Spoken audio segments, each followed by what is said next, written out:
tout cas, je peux dire quelque chose, c'est que le 8 mars, je n'accepte pas de fleurs.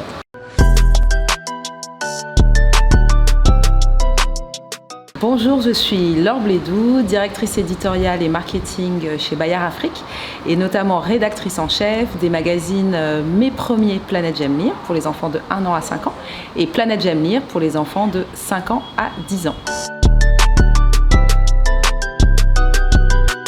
Alors pour moi, la journée du 8 mars, elle représente, j'ai envie de dire, 3 opportunités peut-être. Une opportunité de sensibilisation sur la question des droits des femmes dans le monde, où est-ce qu'on en est, ce qui reste encore comme chemin à accomplir, et il en reste. À la fois pour nous les femmes, peut-être aussi se donner du courage et bien se rappeler nos combats, et puis évidemment pour que tous les hommes soient aussi sensibilisés. La deuxième opportunité que je vois dans la journée du 8 mars, et ce qu'elle représente pour moi, c'est une opportunité de transmission, à la fois pour tous les enfants qui lisent les magazines Mes Premiers Planète Jemmir et Planète Jemmir à travers des vidéos, le contenu de nos magazines. On essaye de faire tout au long de l'année de la sensibilisation sur la question des droits des femmes et contre les stéréotypes de genre. Mais le 8 mars particulièrement, c'est l'occasion de marquer le coup. Et je dirais que peut-être que la troisième représentation pour moi du 8 mars, c'est un peu une opportunité de rappel à l'ordre. Le 8 mars, c'est pas la fête des femmes, donc les bonnes fêtes, non merci. Et c'est pas non plus la journée des femmes, c'est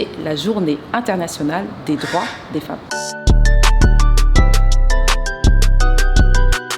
Alors je ne dirais pas que je célèbre la journée du 8 mars, je dirais plutôt que j'essaye de marquer la journée du 8 mars en parlant autour de moi, donc de la question des droits des femmes, notamment aussi avec mes filles et puis aussi avec les équipes de Bayard Afrique. J'ai pas tous les ans l'occasion de faire quelque chose qui sort de l'ordinaire, mais je me souviens notamment d'une année où on a fait un grand questionnaire sur des questions d'éducation, de stéréotypes de genre, de droits des femmes et qui ont donné lieu en fait à un travail en binôme et à beaucoup de débats.